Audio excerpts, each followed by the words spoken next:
Assalamualaikum warahmatullahi wabarakatuh. Halo teman-teman semuanya, perkenalkan nama saya Syarah Fadrika Fril dari kelas 12-3. Pada kesempatan kali ini, saya akan menjelaskan mengenai salah satu materi bahasa Indonesia, yaitu teks narasi. Yang pertama, ada pengertian teks narasi.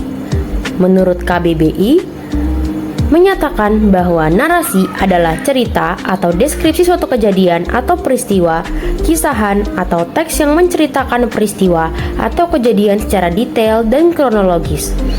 Teks narasi menyajikan beberapa peristiwa atau serangkaian kejadian yang disusun secara kronologis, sesuai dengan urutan waktu. Peristiwa yang disampaikan dapat benar-benar terjadi, tapi dapat juga hanya hayalan saja. Narasi bertujuan untuk menghibur atau memberikan wawasan kepada pembaca narasi, digunakan dalam teks fiksi maupun non-fiksi. Contoh teks narasi fiksi adalah roman, dongeng, novel, dan cerita pendek. Adapun contoh teks narasi non-fiksi adalah biografi, memoir, autobiografi, karangan khas atau fitur, dan sejenisnya. Ciri-ciri teks narasi. Yang pertama, menceritakan kehidupan manusia dengan mengikuti logika tertentu. Yang kedua, rangkaian peristiwa yang diceritakan dapat merupakan kisah nyata, imajinasi, maupun gabungan keduanya. Yang ketiga, cerita memiliki nilai keindahan isi dan penyajian. Yang keempat, ada konflik, yaitu pertentangan, kepentingan, kemelut, atau kesenjangan antara harapan dan kenyataan. Yang kelima, ada dialog untuk menghidupkan cerita. Dan yang terakhir, penyajian pemilihan peristiwanya secara kronologis. Jenis-jenis teks narasi. Teks narasi memiliki 3 jenis, yaitu yang pertama ada narasi ekspositoris atau informatif, bertujuan untuk menyampaikan informasi mengenai suatu peristiwa dengan tepat dan jelas, serta dapat memperluas pengetahuan pembaca.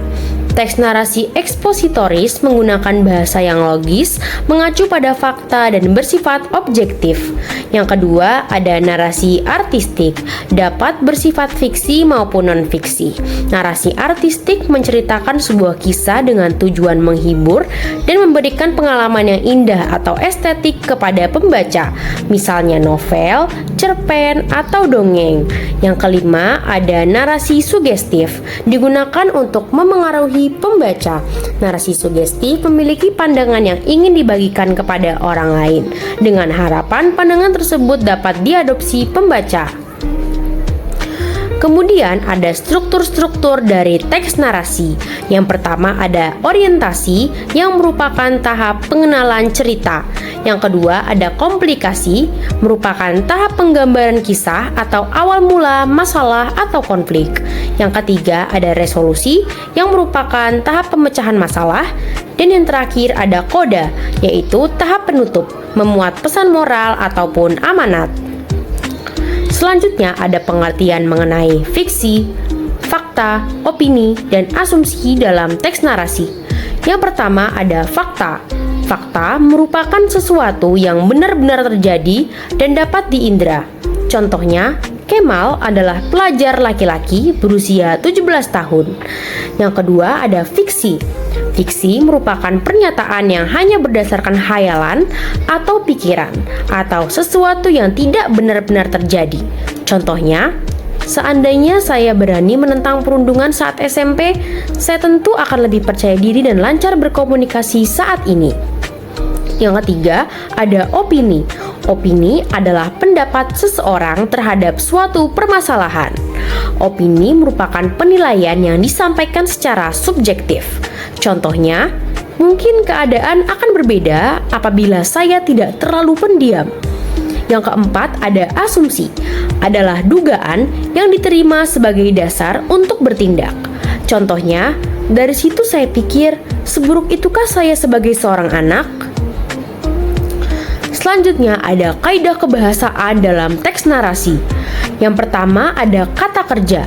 Tentunya ada berbagai kata kerja digunakan untuk mendeskripsikan apa yang dilakukan oleh para tokoh di dalam cerita. Yang kedua ada percakapan langsung, seperti dialog antar tokoh atau karakter dalam cerita. Yang ketiga ada penanda waktu dan konjungsi atau kata hubung waktu. Ini sangat penting karena teks narasi bersifat kronologis, sehingga membutuhkan penghubung dan informasi urutan waktu. Selanjutnya ada menjelaskan tokoh dalam teks fiksi. Seperti yang sudah saya jelaskan sebelumnya bahwa contoh dari teks narasi adalah teks fiksi. Yang pertama ada metode secara langsung, melalui penggunaan nama tokoh, penampilan, dan tuturan pengarang.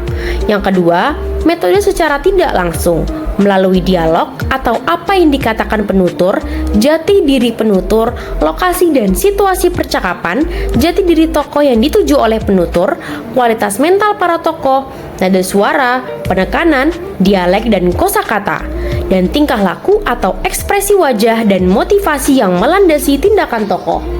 Yang keempat, ada metode telaah karakteristik melalui sudut pandang atau point of view. Sudut pandang akan memperjelas pemakaian metode diaan, akuan, dan dramatik, dan campuran, serta masuknya teknik arus kesadaran ke dalam teknik sudut pandang. Yang keempat, ada melalui telaah arus kesadaran.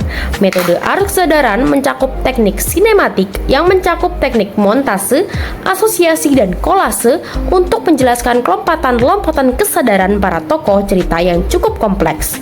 Yang kelima, ada melalui telaah gaya bahasa, misalnya ungkapan, idiom, maupun majas simile, personifikasi, metafora, dan simbol.